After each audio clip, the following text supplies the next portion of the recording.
नमस्कार, आरपी किचनमध्ये आपलं स्वागत आहे. तर मी आज होममेड कप केक बनवणार आहे.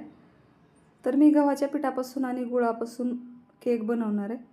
यासाठी या कपाने मी अर्धा कप गूळ घेतलेला आहे, 1 कप भरून दही घेतलेलं आहे. आता या कपाने 2 कप दूध टाकलं तरी चालते, पण मी 1 कप दूध आणि 1 कप पाणी घेणार आहे. आता हे सर्व मिश्रण एकत्र करून घ्यायचे. दूध आपल्याला जास्त थंड पण घ्यायचं नाही आणि गरम पण घ्यायचं नाही जास्त. आता ही एकजीव करून घ्यायचं आहे. गूळ मी खिसून घेतलेला आहे. तुम्हाला माझा व्हिडिओ थोडा जरी आवडला असेल तर प्लीज व्हिडिओला लाईक करा, चॅनलला सबस्क्राईब करा. सबस्क्राईब केल्यानंतर बेल आयकॉन प्रेस करायला विसरू नका. ऑलवर क्लिक करा, म्हणजे माझ्या प्रत्येक व्हिडिओचे नोटिफिकेशन सगळ्यात आधी तुम्हाला येईल. हाईप या ऑप्शनवर क्लिक करून जे काही पॉईंट्स असतील ते द्यायला मात्र विसरू नका. तुमचे एक लाईक, एक सबस्क्राईब आणि या हाईपचे पॉईंट माझ्यासाठी खूप महत्त्वाचे आहेत. आणि छानशी कमेंट करा. चला रेसिपीकडे वळूया. आता ह्याच्यात 1 वाटी भरून मी इथं गव्हाचं पीठ टाकलेलं आहे चाळून. आता ह्याच्यात जेवढं दूध घेतलं होतं तेवढं पाणी घेतलेलं आहे. आता मिक्स करून टाकायचं ह्याच्यामध्ये. आता 1 कप भरून पाणी ह्याच्यामध्ये टाकलेलं आहे मी, ज्या कपाने दूध घेतलं होतं त्या कपाने. आता इथं 2 चमचे तेल घेतलेलं आहे. ते तर सूर्यफूल तेल आहे माझ्याकडं, ते टाकलेलं आहे मी. तेलाचा जास्त वास येऊ नये असं तेल टाकू नका. आता इथं 2 चमचे तेल टाकलं होतं. आता इथं खाण्याचा सोडा टाकलेला आहे मी, छोटा 1 चमचा.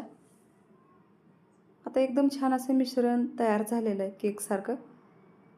आता याला फक्त 5 मिनिट झाकून ठेवायचे. आता इकडे गॅस चालू केलेला आहे, याच्यावर तवा ठेवायचा आहे. आता मोठ्या गॅसवर तवा गरम करून घ्यायचा आहे. आता इथं मी आप्पे पात्र घेतलेलं आहे, याला तूप लावून घ्यायचे. थोडंसं वाटलं तर मैदा पण लावू शकता ह्याला थोडं तुपावरून, त्याच्यामुळे रंग छान येतो. पण मी मैदा लावलेला नाही, असंच तूप लावून घेतलेलं आहे. आता इथं आप्पे पात्राला तूप लावून घेतलेलं आहे. आता ही बॅटर पळीने एकदा मिक्स करून घ्यायचे.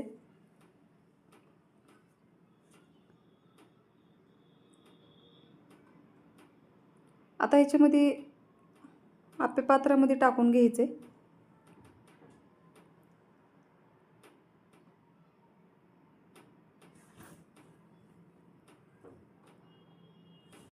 आता ही बॅटर एकदम छान झालेलं आहे, बघू शकता. आणखीन थोडंसं एकजीव करून घेतलेलं आहे.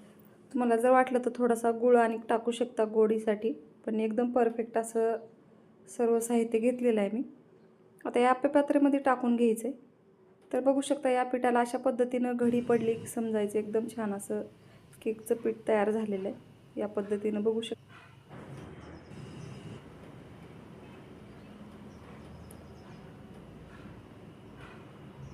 आता ही पूर्ण आप्पे पात्र भरून घ्यायचे.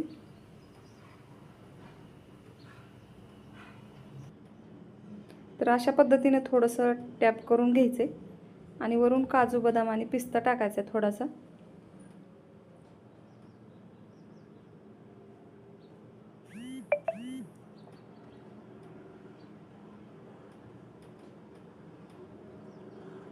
आता इकडे तवा गरम झालेला आहे, थोडासा गॅस बारीक करून ठेवलेला आहे मी.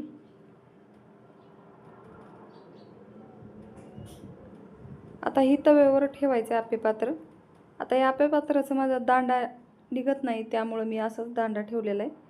तुम्ही दांडा काढून पण केक बनवू शकता. आता मी या दांड्याखाली थोडंसं पेपर ठेवलेलं आहे, पगळू नये म्हणून. आणि आता याच्यावर झाकण ठेवायचे.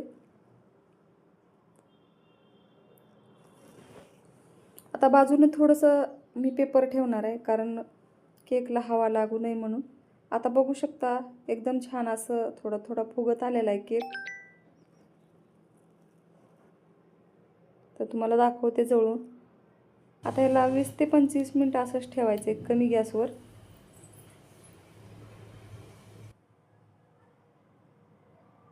आता एकदम छान असा रंग पण बदललेला आहे, बघू शकता. आता इथं केक तयार झालेला आहे.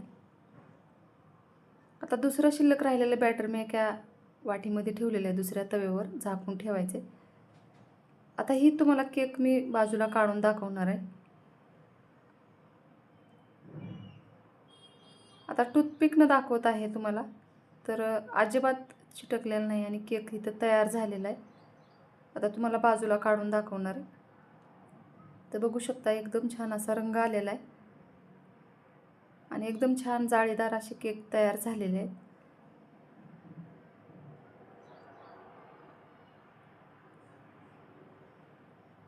तुम्हाला एक काढून दाखवणार आहे. माझ्या चॅनलला सबस्क्राईब करा, लाईक करा, शेअर करा. व्हिडिओ बघितल्याबद्दल धन्यवाद.